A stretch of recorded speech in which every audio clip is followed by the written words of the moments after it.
Balikan ho natin itong issue ng revamp na isinagawa ni Pangulong Marcos Jr. na kung saan ang sinasabi niya rito ay i-reset yung kanyang administrasyon at marami raw po silang natutunan sa nakaraang resulta ng eleksyon 2025. Pero sa ngayon ho mga kababayan ay tila wala naman hong nangyaring pagbabago na malaki. Di po ba? Sa ngayon ay halos lahat din po ng mga miyembro ng gabinete ay na-retain o napanatili sa kanilang pwesto. Alam niyo ho, sa aking pagbasa, parang ang isa lang hong target ho rito yung Solicitor General na kilalang malapit sa mga Duterte. Ako ba yan? So, ang liwanag ho, parang nung umpisa di ba, nagbanggit ho ang si Pangulong Marcos Jr. na matapos daw po yung resulta ng eleksyon ay napagtanto niya ho, napag-isip niya na kung saan ay naku, marami ho raw silang nagawang pagkakamali. Hindi raw po naramdaman ng taong bayan yung tunay na serbisyo na dapat ibigay ng gobyerno. Kaya ang ginawa ho niya, kasunod ho ng binanggit niya yan ay agad na nagdeklara ng revamp sa mga miyembro ng gabinete at lahat po ng mga opisyal ay pinagsumite ng courtesy resignation. Pero sa unang bugso ay agad na ni-retain yung kanyang economic team.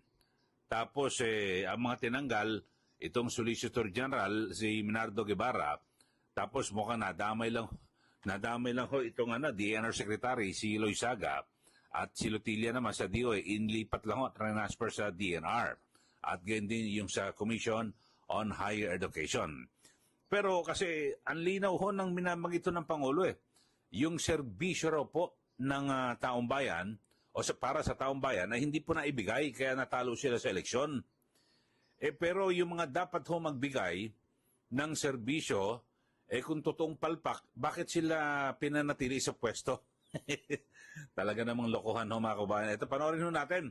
Kasi sa pinakahuling balita ay 21 ang mananatili sa posisyon. Ibig sabihin, yung mga departamento na kung saan dapat ho ay nagbibigay po ng tunay na serbisyo sa taong bayan. Ano-ano ho ba yan? Pagkain, kalusugan, infrastruktura, etc. Lahat ho. Nanatili sa pwesto. Kala ko ba, sabi ng Pangulo, napagtanto niya na hindi na ibigay yung tamang serbisyo sa taong bayan kaya't inaamin niya at yung tanggap niya ho yung resulta ng eleksyon na natalo sila. Mga kababayan, ito, pakinggan ho natin, panoorin nyo yung pinakahuling report mula po sa Malacanang na kung saan, nung malaman ko ho ito, parang napailing nilang ho ako Wala rin palang kwenta. Anong klaseng revamp? Alam niyo ho ba yung revamp? Sa Tagalog yung pagbalasa. Siguro kayo ho, yung mga ating mga viewers, kapag nagbalasa ka ng baraha, paano ba? Paisa-isa lang. Paisa. Talagang babalasahin mabuti. Di po ba? Dito parang dumukot-dukot lang ng Inala dinukot. Guevara. Loizaga sa DNR. Lutilla, dinukot, inilipat sa DNR from DOE. Wala na, tapos na. Tapos yung mga tinanggal kung sino-sino, mga presidential advisor, presidential assistant, na hindi nga ho natin kilala kung ano ba yung kanilang tunay na tungkulin. So yun ho mga kababayan. Ano ba tunay na problema ng mamayan? Di ba sa pagkain? Bakit nanatili yung Department of Agriculture Secretary? Ay nako, ito panoorin ho natin mga kababayan, yung pinakahuling report na kung saan ay karamihan po sa mga miyembro ng gabinete ay nanatili sa pwesto. Isang opisyal ng gobyerno ang mananatili sa kanilang mga pwesto matapos hindi tanggapin ni Pangulong Bongbong Marcos ang kanilang courtesy resignations. Nakatutok si Ivan Mayrina. Kasunod ng performance review matapos silang pagpasahin ng courtesy resignation sa Pangulo, ilang cabinet-level officials ang nalagas.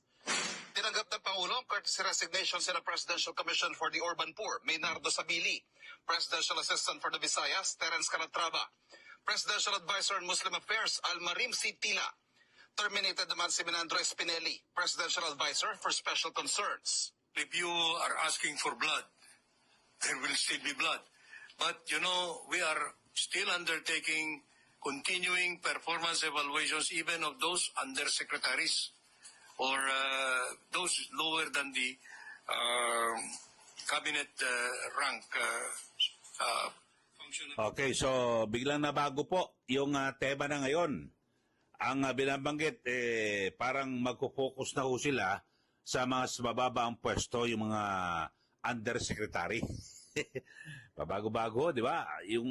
Nung umpisa, sabi po ng Pangulo ay parang gusto niyang i-reset, ayusin, baguhin, at siguro magbagong bihis ang kanyang administrasyon sa pamamagitan ng pagre-review raw po sa performance ng lahat po ng mga miyembro ng gabinete. Halos lahat naman na-retain. So ang ibig sabihin, maganda pa performance nila. Kung maganda po ang performance ng halos lahat ng miyembro ng gabinete, ba't kayo olats? Ba't kayo natalo sa eleksyon? Kasi sabi nga ho bukod do sa yung sa issue ng impeachment at yung pagpapakulong kay dating Pangulong Duterte, yung problema rin, mataas na bilihin, serbisyo lahat ho mga kababayan Di po ba? So, yun ho, nagtataka lang ho ako, no?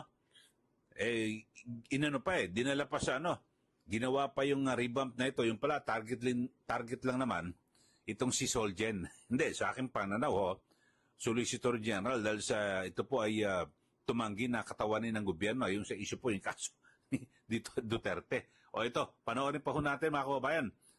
Ito si Executive Secretary Bersamin. I assure you that this is a very sweeping and thorough evaluation being made by the President and the panel of his choice regarding those who will be continuing, remaining in office, and those who will be ultimately ousted. Mananatili naman sa pwesto ilang pinuno ng mga departamento, kabilang sina Agriculture Secretary Francisco Chu Laurel, Agrarian Reform Secretary Conrado Estrella, at Education Secretary Sani Angara. Gayon din sina Labor Secretary Bienvenido Laguesba, Social Welfare and Development Secretary Rex Gatchalian, at Health Secretary Ted Herbosa. Pati na sina Migrant Worker Secretary Hans Leo Cacdac, Science and Technology Secretary Renato Solidium, Tourism Secretary Maria Cristina Frasco. Lusot din sina Information and Communication Secretary Henry Aguda, Transportation Secretary Vince Dizon, at Public Works and Highway Secretary Manuel Bonoan. Mananatili ding Chief Presidential Legal Counsel si Juan Ponce Enrile. Hindi rin tinanggap ang courtesy resignations ng ilan pang opisyal. All of them who have been retained, including myself, are expected to give fresh attention to the mandates and to give more performance. Itinalaga naman bilang bagong chairperson ng Securities and Exchange Commission si Attorney Francis Edralin Lip.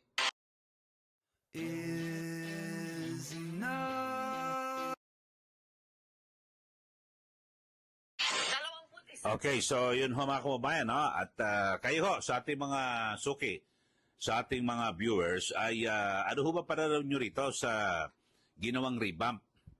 Kasi ho, ang aking pananaw ho rito, aking persepsyon at bilang komentarista rin po sa radyo, ay parang hindi naman po nakuha yung talagang pinakamotibo o intensyon na kasi ang pinagbasihan ko rito, mga kababayan, yung naging pahayag noon ni Pangulong Marcos Jr. sa kanyang podcast na kung saan ang sabi niya, marami raw po silang natutunan noong nakaraang eleksyon.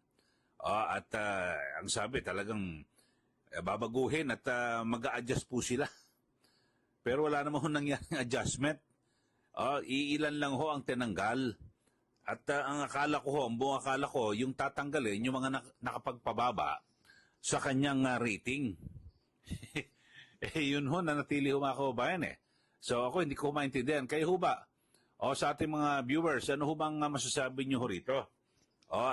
Kasi may mga nasabi, naku, moro-moro lang or drama lang para makuha ang atensyon ng publiko na naku, may ginagawa talaga. Ito pong si Pangulong Marcos Jr. So, yun po. Ako, ang aking pananaw ho at komentaryo dito po sa isyong ito ay mukhang wala naman ho.